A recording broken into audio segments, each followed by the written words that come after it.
Greetings and welcome to Flesh Wound Horror Live. I am Flesh Wound Dan, joined by producer Todd. Good evening. Pugs Dread. Namaste. Howdy. And Mike Kruger. Welcome to prime time, bitch. So tonight we are going to be talking the Hostel franchise leading up to Welcome to the Grindhouse, where Kruger's going to commit every atrocity that you see in these movies on Dimitri. Tickets are on sale right now at GardinaCinema.com. Sunday, March 8th. Welcome to the Grindhouse. Can't wait. You get to see all of this action, including the Slovakian death match for the Grindhouse Championship. Grindhouse champion Michael Kruger defending against Deathmatch Jesus himself, Dmitry Alexandrov, who is currently on location in Slovakia training for this match. This is gonna be fucking brutal. And after all is said and done, you get to chill out and watch a slasher movie on the big screen at the beautiful Gardena Cinema, Die Die Delta Pi from Sean Donahue and Gator Blade Films. I just want to know which one of y'all are going to get tattooed. Can't wait. Oh, hell yeah. Yeah. I was going to say, fuck, that somebody needs to be there just to brand the Elite Hunting logo, but we'll get to that. We'll burn that cross when we get there, right, Kruger? Yep. So yes, thank you everybody watching tonight, and so we'll get right into it with our first film of the evening, Hostel. And this, of course, is from 2005, writer director Eli Roth. And in this film, college friends Paxton and Josh are lured by a fellow traveler to what's described as a nirvana for American backpackers, a particular hostel in an out-of-the-way Slovakian town stocked with Eastern European beauties, as desperate as they are gorgeous. The two friends arrive and soon easily pair off with the exotic beauties Natalia and Svetlana. In fact, too easily. Initially distracted by the good time they're having, the two Americans quickly find themselves trapped in an increasingly sinister situation that they will discover is as wide and as deep as the darkest, sickest recesses of human nature itself. So Hostel, the movie that sort of got us the term torture porn, although it was later attributed to films that also came before. This is the origins of torture porn, and that was way over. It's funny. Dan is always just one to drop words that he's so selective on the words he self-centers, and then the ones he has no problem just saying. I always find it hilarious. Other people have used it, so I will use. Other people use the N-word, but I'm restraining myself. Yes, I'm just saying. You decide when you're going to use baby words and when you're not. I don't have a problem with you saying torture porn, but what I was going to say is pornography was first and still the better term. Pornography? I like pornography better. I do. Well, I don't know, because the only problem that I hated about pornography is a better term. Because yes, we all get a little bit of hard when we see the good gore. Yeah. Damn. I hear no lie. The only thing I didn't like about it is they just started using it on some movies that didn't fit that term, and which pornography would have worked, by the way, if they used the right term. It's a classier. Yeah. I don't know. They threw it on some stuff where I'm like, just because it's got a gory scene or something that kind of might fall under torture. I don't know. They were just putting it on everything. They're like branding. Yeah. I don't know. But yeah, I still vividly remember now. Fuck, over 21 years ago. Isn't that fucking wild? Yeah, going to see this. I remember the hype. This was a big deal. Quentin Tarantino presents. Yes. Yes, I do remember just watching, going to see this, all the controversy leading up to it. And yeah, I mean, it's funny because I really liked Cabin Fever. It was something different at the time, and I didn't entirely know what to expect. I knew it was going to be kind of gruesome. We were very much out of the Scream era at this point, and I'm curious to hear what you guys think about Hostel then versus now. I don't know who wants to go first. I mean, I was a kid when this came out, so fucking. But when it came out, a little demon, and you were in the theater. Yeah, but no, I didn't see this in the theater. But I was already conditioned to like Saw movies and stuff like that. I think I saw Saw 2 in the theater whenever the fuck that came out. So like, I'd already seen some pretty gory and fucked up shit by the time I did get around to seeing Hostel, which was probably like maybe a couple of years after it came out. I remember it like then versus now. I remember like being a little traumatized by it just because I didn't really, understand all the like fucked upness, and it just kind of confused me as a kid. Like, why there's this like elite thing that like where these people torture people, like this couldn't be real. And now that I'm adult, I'm like, Jesus Christ, look where we're at. Now it's like you're watching now, it's like it's 100% real now. I saw that shit in the files. Like it's almost like Eli Roth fucking like found that shit out from working in Hollywood and was just like making fun of it. Like, you know who else wasn't in the files? Quentin. There's no feet section. Yeah, right. But no, so this movie, watching it now, it's almost like a horror comedy to me. Like, 100% is. It starts like, off as a sex comedy. So fucking campy. And like it boggles my mind because I always remembered it as a kid, just like kind of just being serious and fucked up. But like now that watch it as a seasoned horror vet, there isn't really that much in this movie that like skews me out, like compared to like what I've seen now. Like this would be like this. I don't even think Unearth would like entertain the idea. The whole idea with like the amount of gore that's actually in this movie, because like when you are watching it, like it has its scenes and like there's gross shit. It's not as much as you remember, but no, and it's a lot of vomit and stuff like that. But they cut away from a good portion of the stuff. So I still get squeamish at the eyeball. The eyeball thing is gross. The eyegoo fucking rules. But overall, I mean, this is a great movie. Like I do like it a lot. But I prefer another movie in the franchise that we'll get to. A lot. We all know what it. I mean, you know what made me love Eli Roth, and it's so subtle, and nobody certainly picked up on it in the theater. The guard at one point is watching the XXX parody of Cabin Fever, Sex Fever. Is that what movie it was? Okay. He's watching his like I've never seen somebody sneak in actual footage from like the adult parody. That's pretty funny.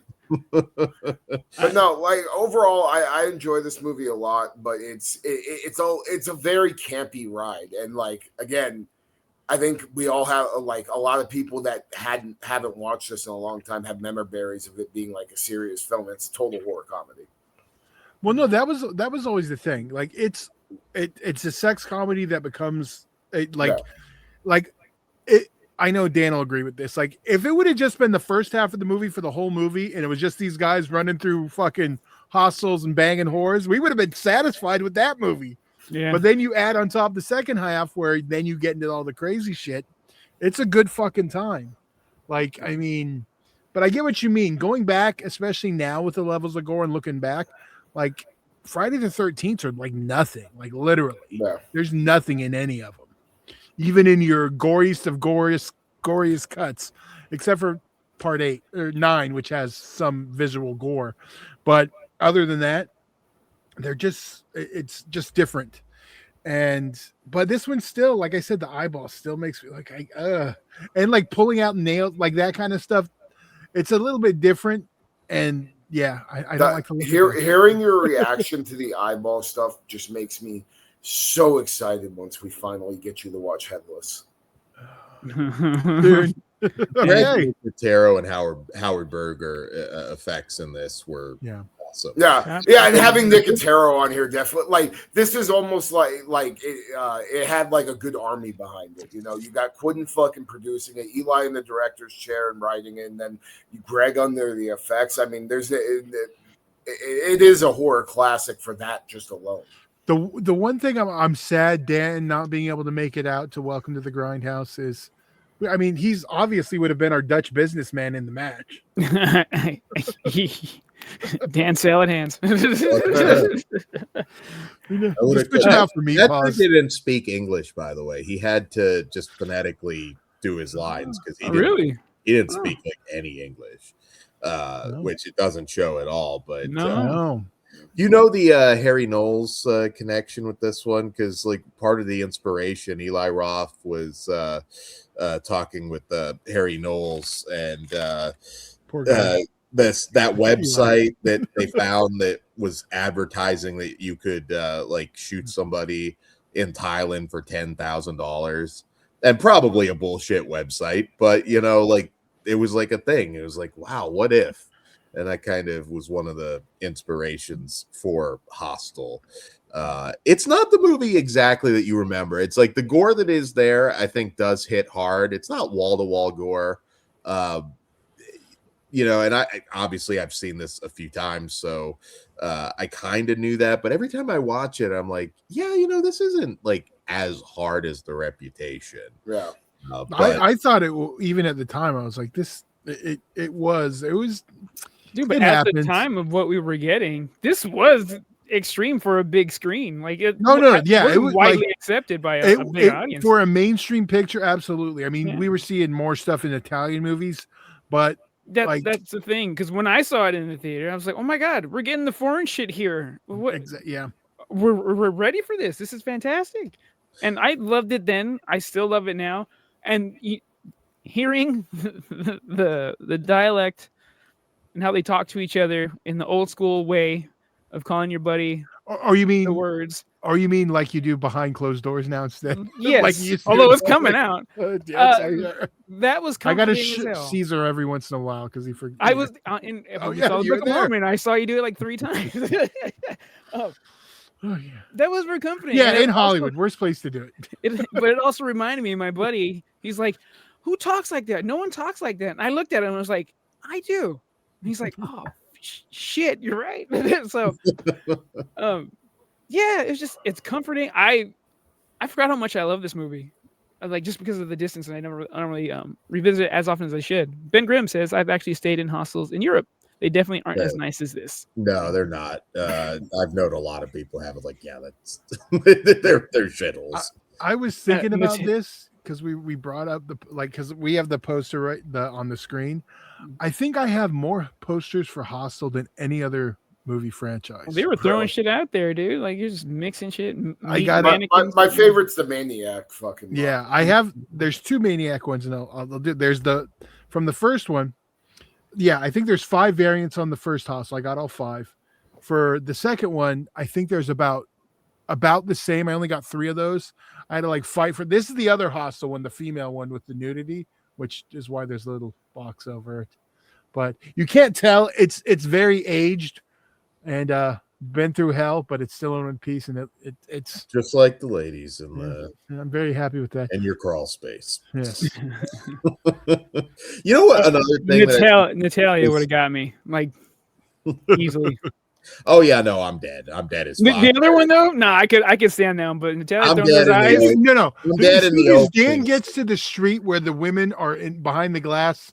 We're never seeing him again. Like he's literally, he's going to be robbed. Only because he's in debt. Yeah. This is a survival scenario where I'm definitely. It's not the black guy. It's the hat guy. Is the person in this scenario. One thing that I do love about this movie and Eli Roth at this time, because you don't see it often anymore, is like Ethor Gudjonsson, who plays Ollie.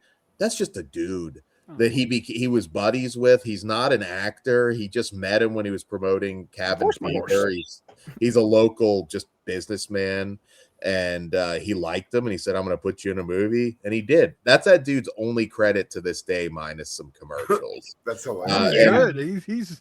Work And the he's circuit, hilarious. man. Come over here. He's what? It's Canadian? like he's just some party dude that he probably just was hanging out. He definitely did some fun activities with him on the side. I'm sure there was Booger sugar. Yeah. and real street kids playing the bubblegum gang. Little brats. Yeah, this is a movie. I don't consider it a horror masterpiece or anything like that. I do. But it's better than I think people give it credit. It is fun, and like you said, I mean, like, fuck, I guess it's like just it might as well be based on a true story, right? Based on everything. It's a gateway movie too for people to just dip their feet in. Are you ready for Hostel? Oh, that wasn't as bad as I thought it was going to be. And then boom, some unearthed shit. Nick Kruger throws on Serbian. Yeah. Oh, that wasn't hardcore enough? Gotcha. Serbian film or fucking Atraz. Atraz is the shit. I mean, my dick's so hard. But anyway. I was gonna say trauma. Yeah, I mean that too. But all these films are much more intense. At least with Atraz though, there's a buildup. Like with Trauma, they'll be out in the first like fucking 2 minutes of the movie, dog. Well, there's that lesbian scene that might keep you in a little bit. That comes way after the first scene, and they're trying to stab you for fucking showing you the movie, dude. I still remember that first time I was pissed with me. I wanted someone to high five, and I was all by myself. One day we should just do a trauma show. But as far as Hostel goes, like I have more fun with this movie every time I watch it, and it just I do like how it is basically a horror comedy that gets this reputation of just being this disgusting, gritty movie, and it's really not that bad. But I think that's what it does right. It lulls you into a good time, and then is like, nope, we're gonna see some fucking It may not be like the quantity you're expecting, but once you get lulled into like just the good fun time you're having, and then everything kicks off, I think, it really works. And that same kind of from dusk till dawn, you're going one way and go another. Yeah. Okay. So why don't we rate this one then? All right. Kruger, why don't you go first? I'm 4 out of 5. Pugs? I am a 5 out of 5. I fucking love it. Dan? I am 4 out of 5. I'm with Pugs. I'm a 5 out of 5. All right. Todd, I know it's always the hoe killing movies. It's like Christmas for you. They're always and I know you're going to say why I love the second one even more. So there's one, and that's the clean version of that poster. There you go. But the meaty version, I don't know how you want to word it. All right. So from 2007, also writer-director Eli Roth, we have Hostel Part 2. And in this film, we followed 3 young American women who are studying in Rome. They are lured into a hostel by a beautiful young woman who sells them as the next victims of the murder-for-profit business.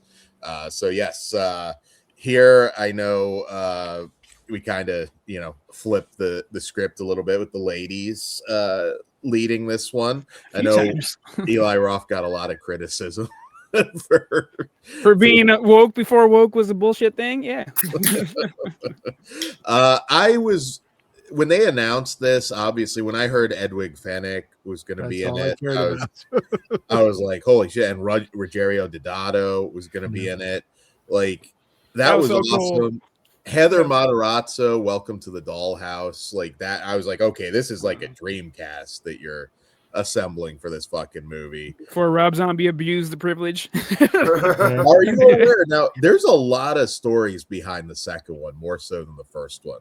Are you aware of the controversy with Heather Matarazzo and Bijou Phillips on this one? No. So Heather Matarazzo was 1 year sober going into this movie.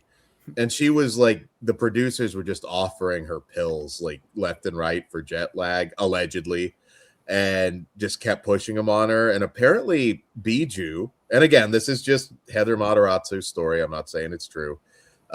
She claimed like Bijou, when she found out she was sober, allegedly pushed her up against the wall, choked her, and promised she was going to make her relapse on this movie.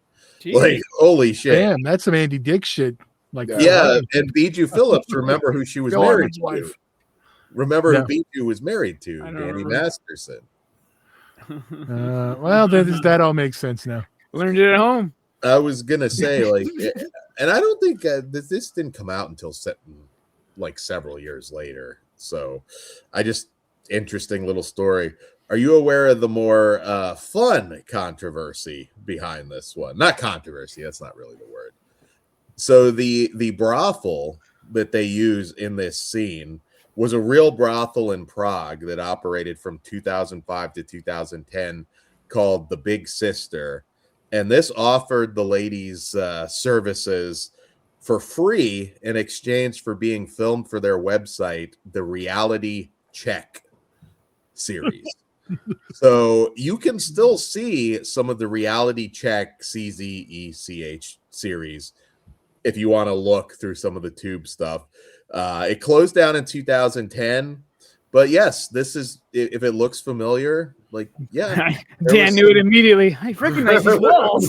I was gonna say, it's like, yes, this is eerily familiar. Yes, so yeah, the Reality Check series. Ben Grimm. Being spilled. Only movie where I seen an eyeball pop out on the big screen. Hell yeah. Never seen Friday the 13th Part 3 in 3D then. Yeah, I was gonna It didn't have the eye goop though. Okay. Well, he didn't say goop. He just said I'm adding it. I'm making it. Okay.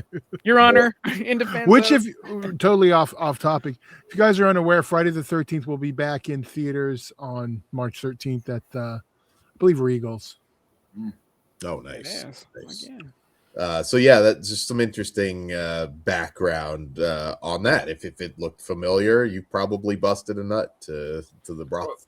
Again, Dan is really weird on the words he thinks is okay to say, but then he goes all baby words when we're talking about PD.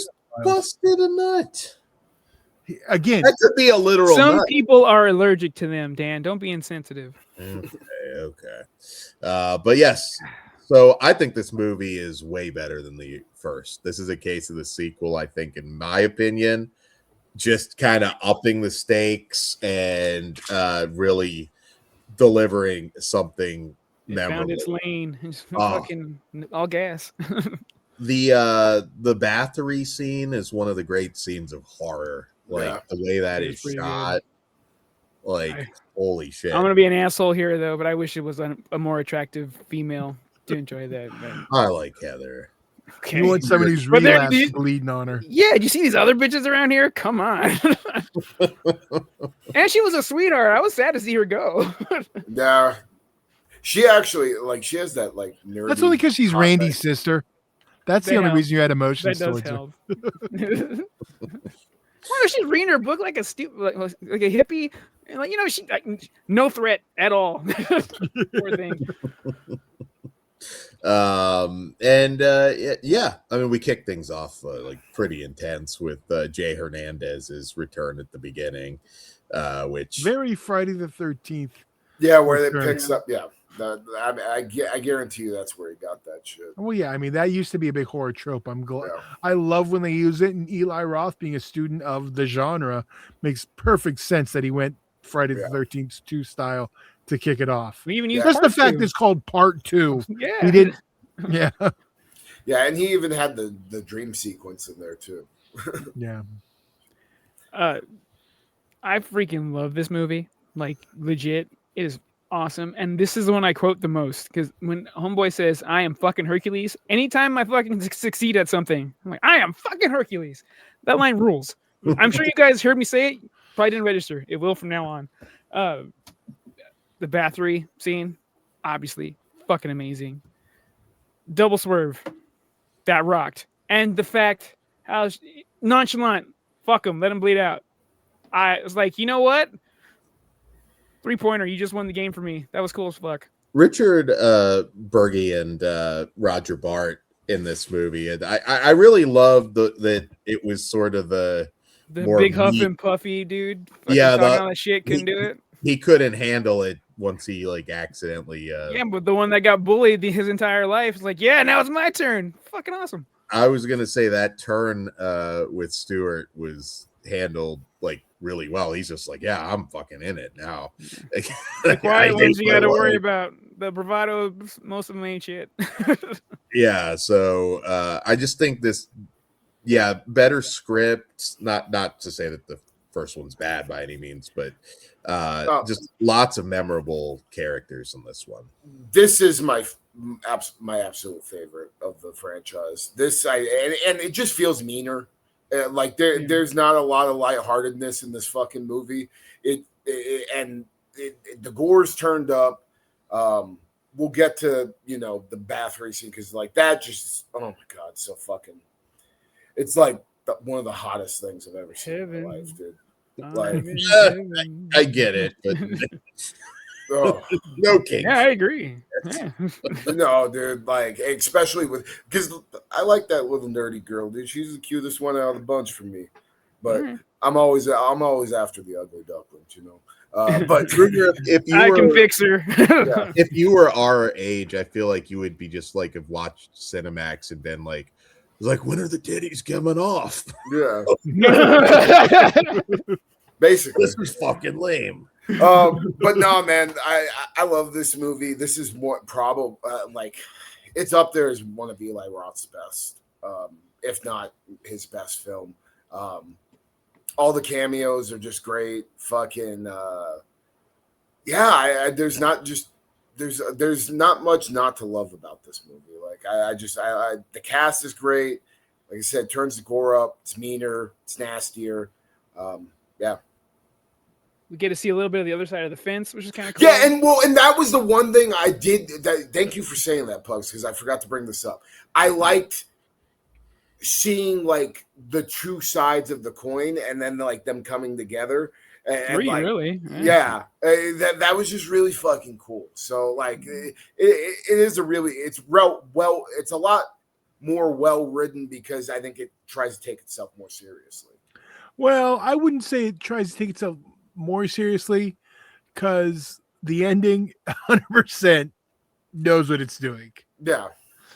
There's still humor in it and he's still having a good time, but it's a lot more nasty, I think, than the first one. Yeah, it's meaner. That's I guess a better, because even with the humor, like the ending, it's still meaner, but it's fucking hilarious. Yeah. The dogs, man. And the fact they got the same kids back, or at least the lead ones. Yeah. Just that kid's probably like just carrying around the Blu-ray now, just showing it to his friends. I'm a fucking movie star, man. Suck it. I mean, Dodado is the cannibal. So fucking cool. I popped and I knew it was coming, but still, when he showed up behind the door, badass. And then he fucking ended up eating somebody. And yes, so cool. Fucking cool. I always thought it would have been funny, like if you just had like a sadist character who's like just enjoying the whole thing. It's like, you're ruining it. 50 grand, man. You know where he botched? I will say this is Eli's biggest fail. He didn't talk Quentin into being like a foot eater. You know what? He probably did. I guarantee you that conversation happened. I guarantee you probably turned that shit down. And there you're eating feet. Selma Hayek? Yeah. Oh no, it's like somebody like is in like one of the rooms, and then it's like they're just terrified, and then he just starts just like tickling their feet. That's like it's like Quentin Tarantino and Tony Atlas are like the two dudes that go. Oh my god! Then you just have some big sweaty guy hiding behind a tree in the background behind. You know he wanted to visit the set all the time. Like, when's that battery scene shooting? I'll be there. Tony Atlas is just like opening all the doors to the room, just going doing that laugh. You watch, you pay. Dropping a deuce on some bitch in the room. All right, flesh wound. Getting in her eye socket. Yeah, right.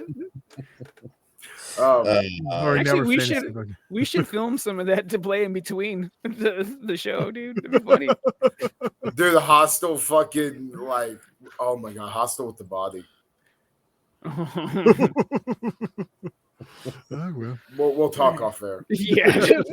I need to get my revenge somehow. That's my Kruger's revenge. Empty I need an empty garage, Todd.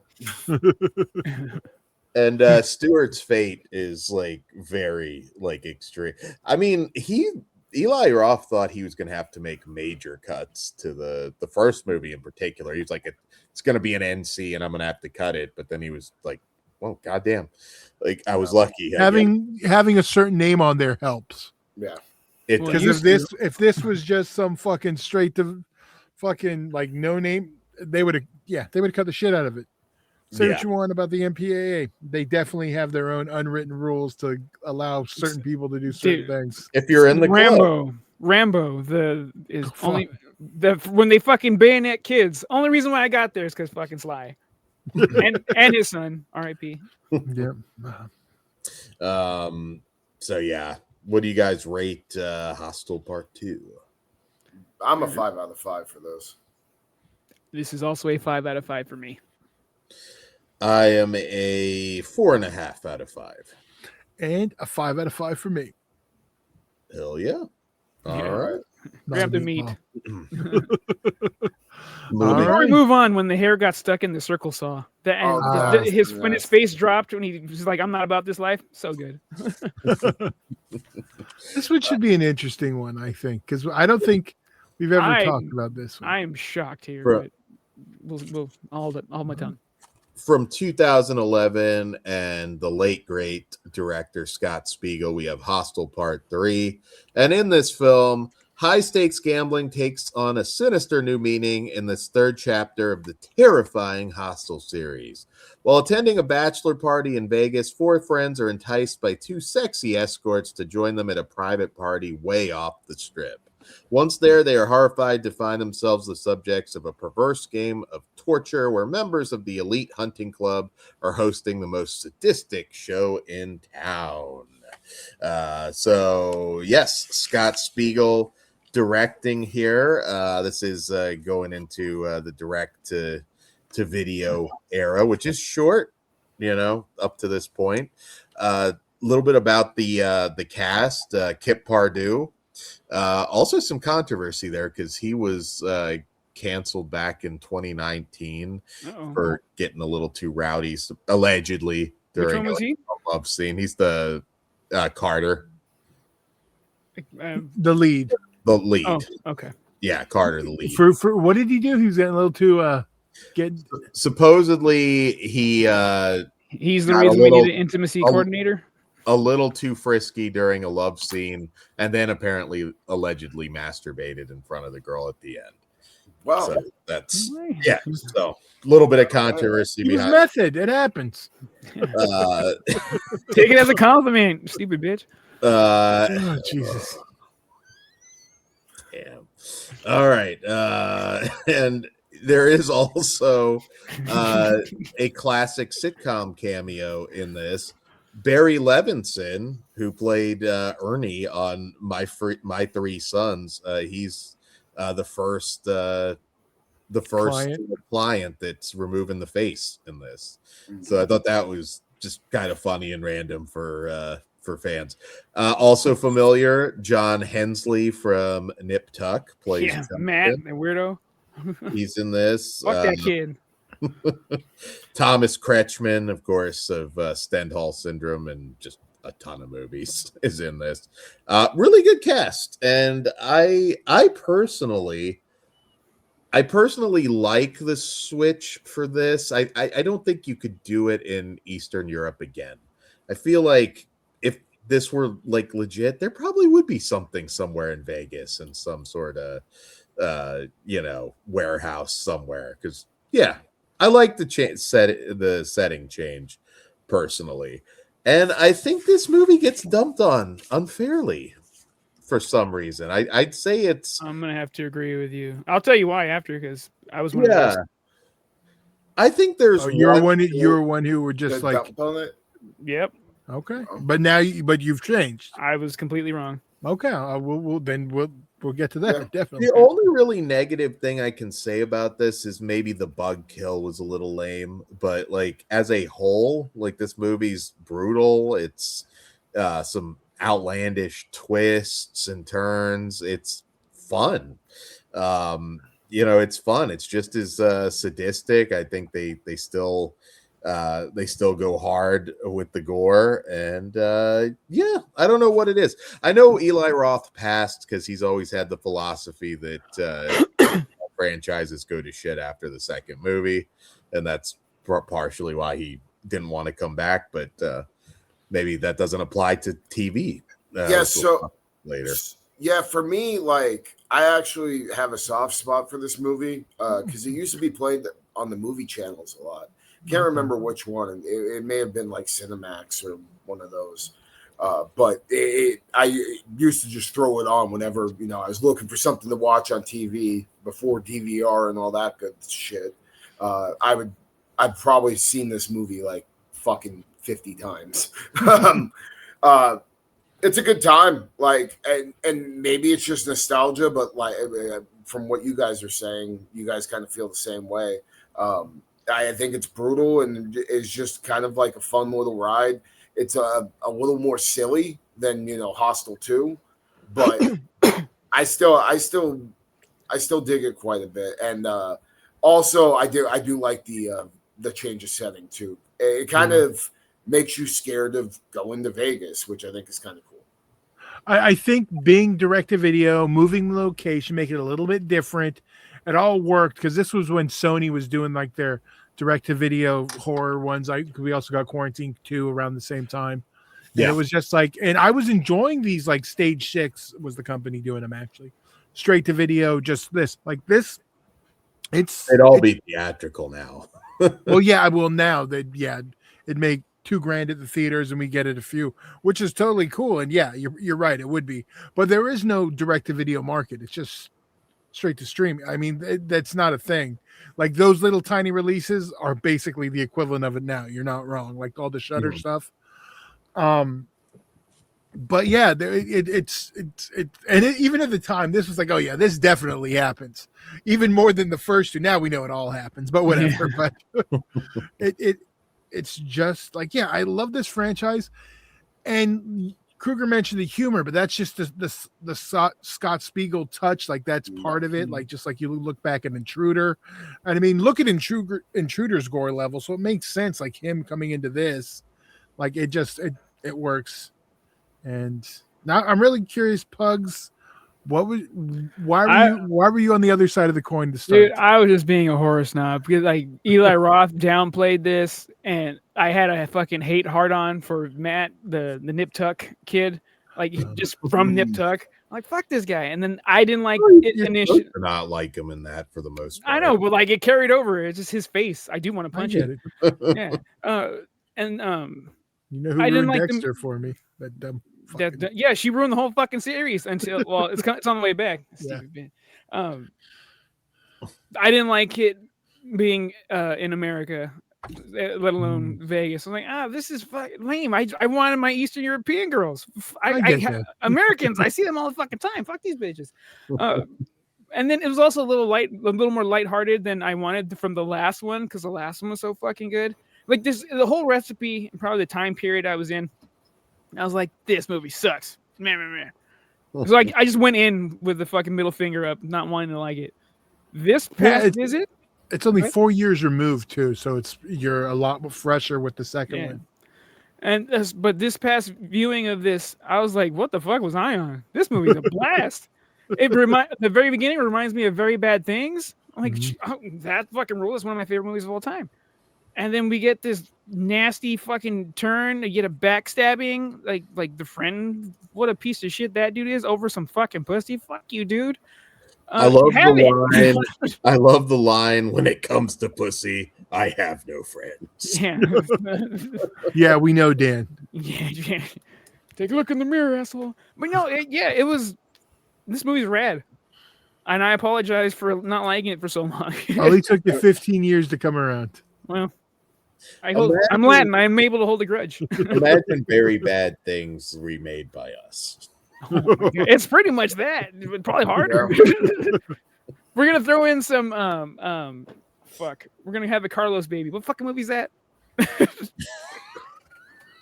What movie is that? The big fucking comedy with the baby. Hangover. Hangover. We're gonna throw in some of Carlos, that. baby. Yeah, that baby. Is that baby the name of the Serbian baby? That's what I'm saying. Like, there's something else gonna happen to him though. We've lost hardcore hillbilly. It's jerky. Oh, Jesus. I don't know if hillbilly gets lost. Maybe body. I don't know. Both of them. Well, just got to look for the whores and drugs, and you'll find body. Yeah, get some Carlos jerky up in that story for some reason. Some cheese pizza, it'd be great. But no, yeah, this movie's fucking rad. Yeah, it's fun. I mean, watching it again, I'm like, there may be a couple little things, but I don't think the movie comes off as particularly cheap. Minus the brief bug scene. I thought everything looked good. Outlandish twist. You still get some nice nudity. I enjoyed the more like veil removal of seeing the elite club do their thing. Like, just seeing them there in the audience, and obviously you're not exploring them super in depth, but it's like, oh, okay. Yeah, I know we're gonna get to the future of the franchise later, but like that would be cool, like an office style show of how they get everything done. Just their zany antics in between. Yeah, you turn the camera when someone does something weird. You can't do that, Scott. I'm the cannibal. Right. I call dibs. Yeah, it's gonna be funny. Yeah. Go revisit this one with an open mind. I think if you like the other movies, assuming you do, you'll probably enjoy this. Yeah. Also, watching them all like 3 in succession, very fun. Yeah. This came out of nowhere. I mean, like it was a last minute plan. When the match was inspired by, Kruger's like, I need to watch all those to get ideas, and then it just became, well, if that's happening. We've never talked about them on the channel, so I thought it was a perfect time, and I'm really glad that revisiting them, they're just as good as they ever were, if not even better, or even more now. It's like, okay, this shit really went down. So these are semi-documentaries. Okay. Yeah.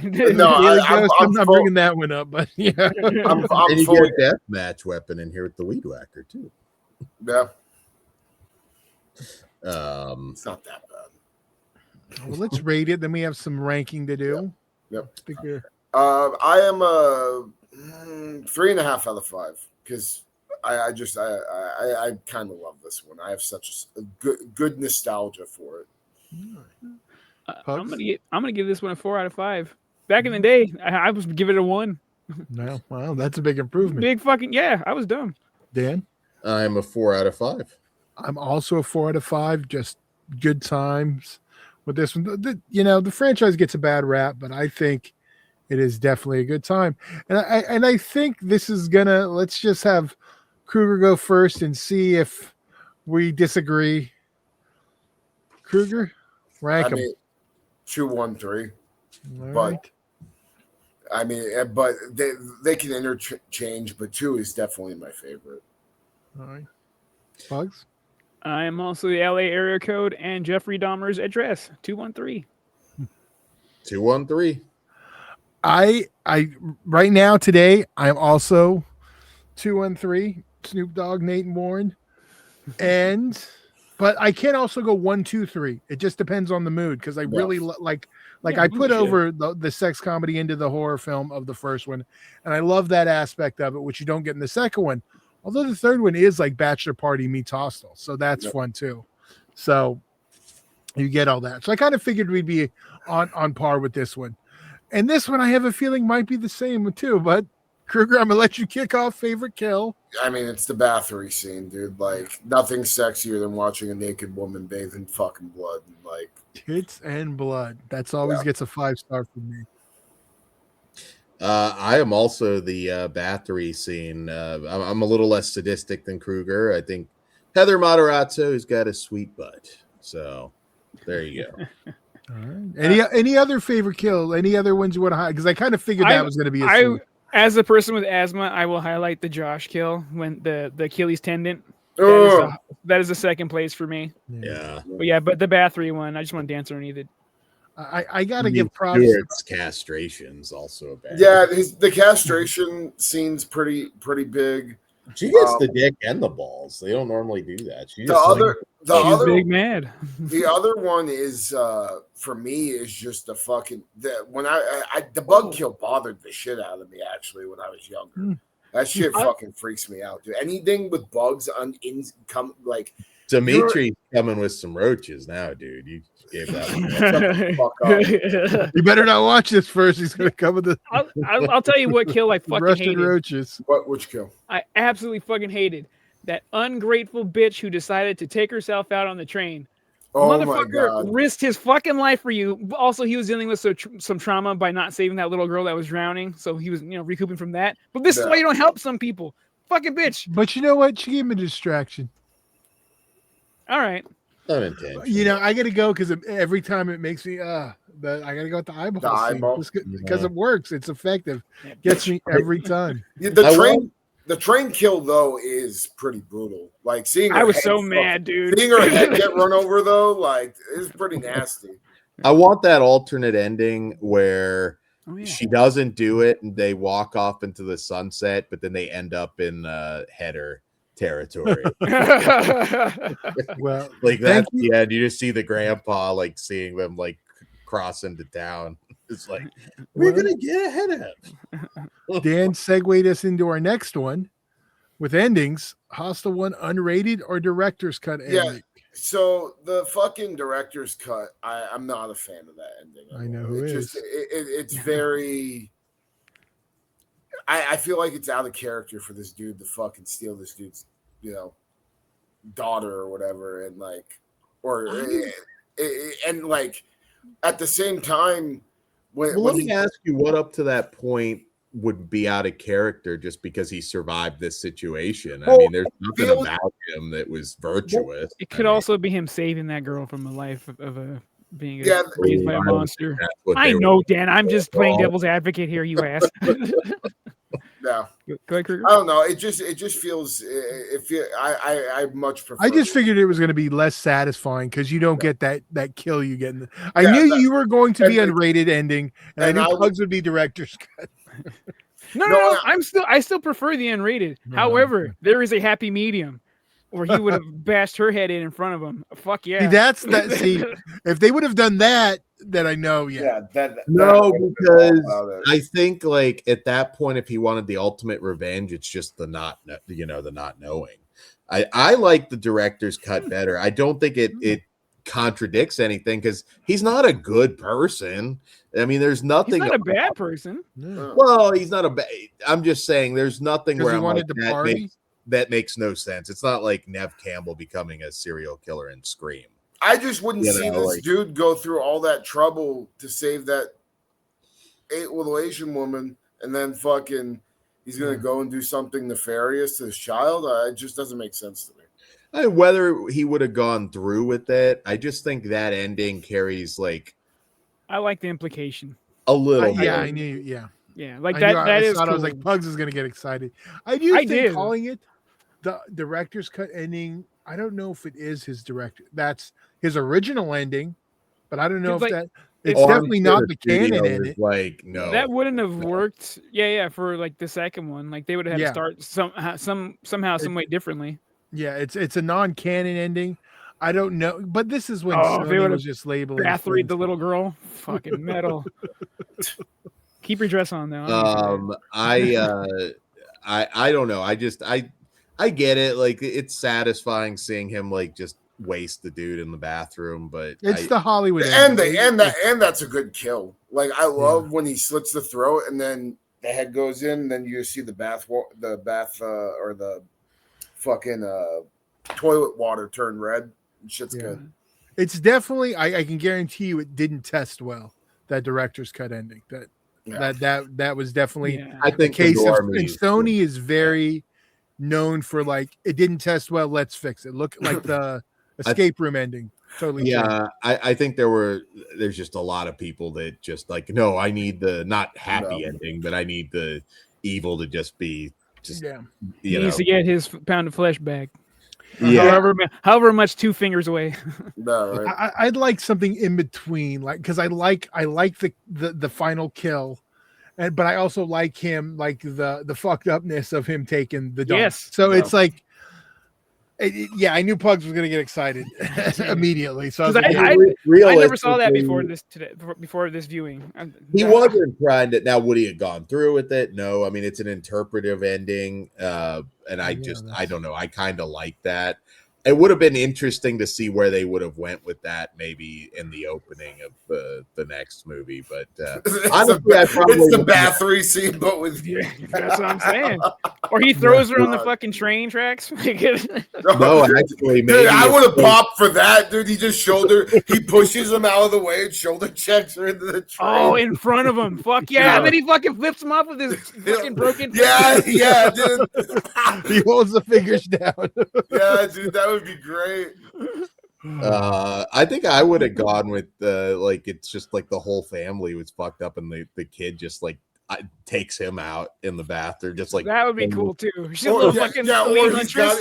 got like the little girl and like he's got her on the train, and then she just pulls out a scalpel and shanks his ass. Like I'm into something like that. Yeah, like all Dutch businessman hero. She's a fucking little girl with a dragon tattoo. She's taking revenge on him. Yeah. So yeah. All right. Well, there is a future of this franchise. That's right. We're closing. What is the future? There already is, supposedly, because in development there has been a Hostel TV series with Paul Giamatti starring. Another one that I could see him, as one of the either side, dude. Either side. No, he's supposed to be like. All I know about it is Paul Giamatti is like a member or the head of the elite hunting group. I can see him in the outfit. I can picture him in now, my head. Nothing has been shot yet, and this has been like, this is news that's been out there for a while. I was going to say it's probably dead at this point. I don't even remember ever hearing this. Well, I take it back. I do remember hearing something about it, but so it's a TV show. He met Paul Giamatti and talked to him about, I want to be in a Hostel movie like 15 years ago or something. But yeah, it's supposed to be a TV show as of now. I don't know that that's going to happen. I feel like a lot of people are going to, or a lot of studio people are just going to be like, I don't like as a TV show. I don't know why we still call them TV shows. Aren't they streaming shows now? Yeah, but either way. Shows, I think. Well, you watch it on the TV. Paul Giamatti. Yeah, but you watch movies on your TV too. You don't call them TV movies. Fair. You could though really focus on like a dark spiral with some of these people getting involved with the group. I pitched the show earlier. Fucking an office style show where all of the elite hunters, the people that like connect the people to the other traffickers. Paul Giamatti. Are both like. Are we gonna have the cutaways where they just talk and they're all like? Yeah, and they stare at the camera when someone does something. We're gonna have gotta be in this. Getting tortured by the other. Dude, the song. I mean, reprising his Office Space role. Let's be real, dude. Like, we're gonna get probably like at least 5 Hostel ripoffs that are just gonna be playing off the Epstein shit. Oh yeah, this better take place on an island. I don't think right there. I don't think Hollywood's gonna go there. No, but they're gonna there's gonna be like implications of that. They're 100%. Well, it ain't coming from Paramount. I'll tell you that much. No. There's gonna be a turn. No one cares. Dude, think about fucking like what was that one movie that we got? Fucking Don't Blink or whatever, or Blink Twice. Yeah, Blink Twice. Yeah. Like, I mean, dude. Based on real plants. It's some like real fucking close, brother. Like.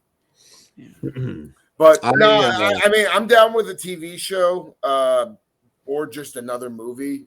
Maybe fucking find a way to ramp it up and do it like I don't even know how you would tackle this though nowadays.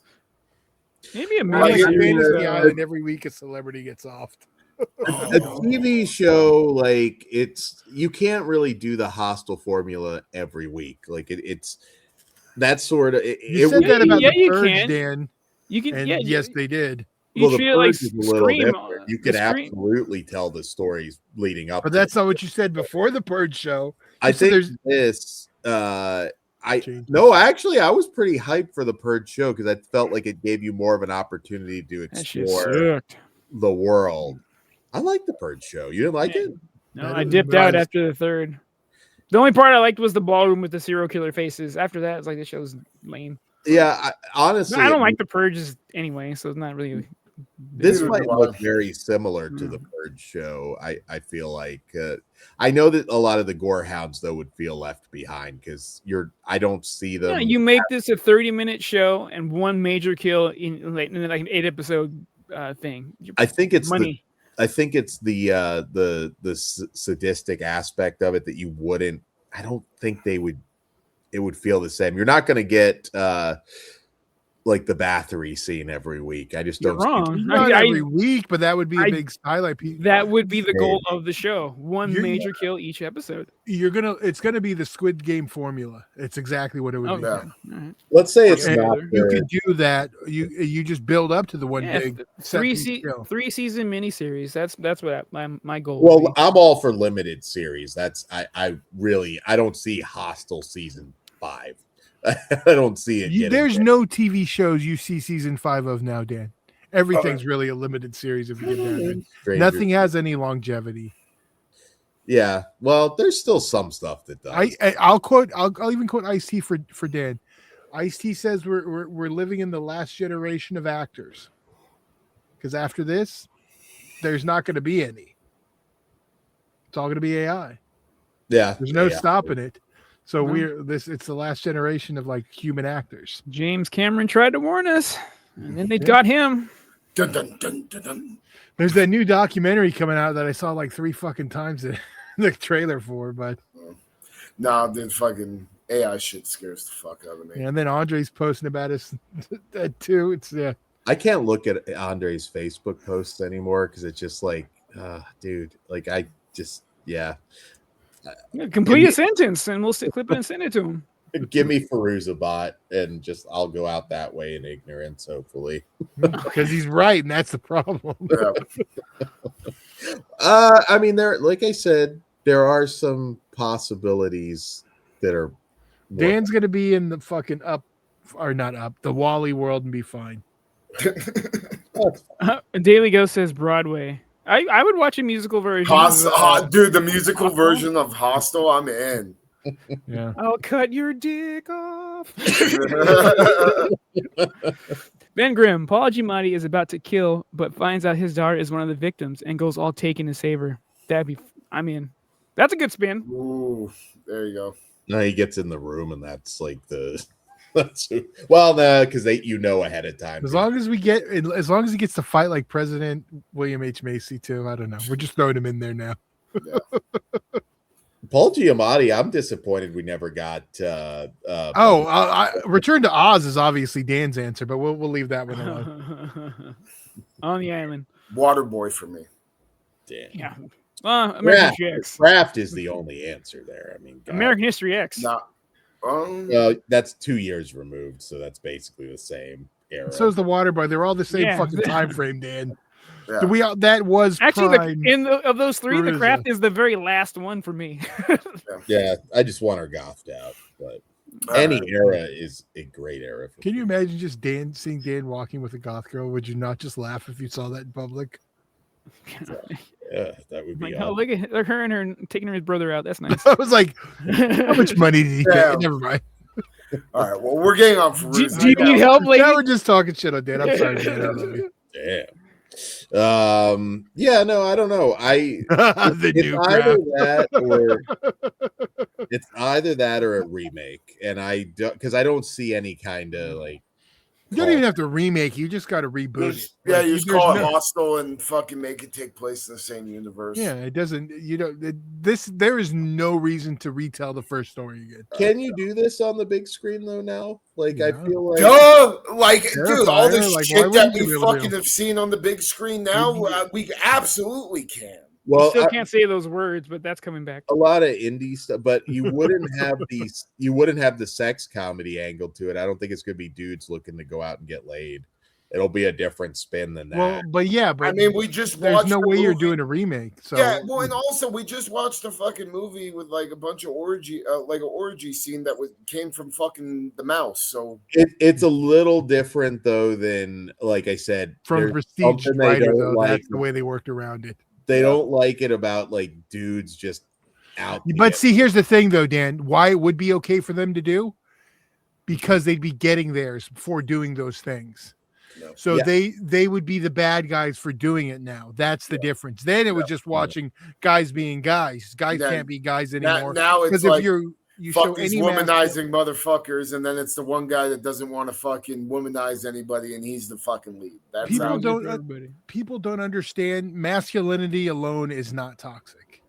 That for some reason, any masculinity now is treated as toxic.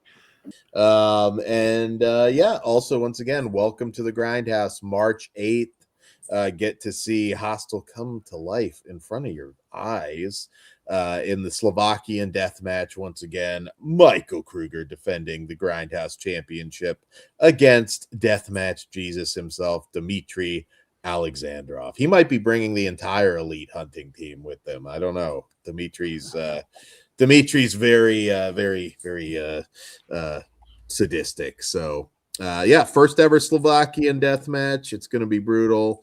We'll have more announcements coming throughout the week leading up to this. And GardinaCinema.com. Get your tickets now. That's all I got. So on that note, good night. Money's on the dresser. Whatever you do, don't fall asleep. I'll see you in Disneyland.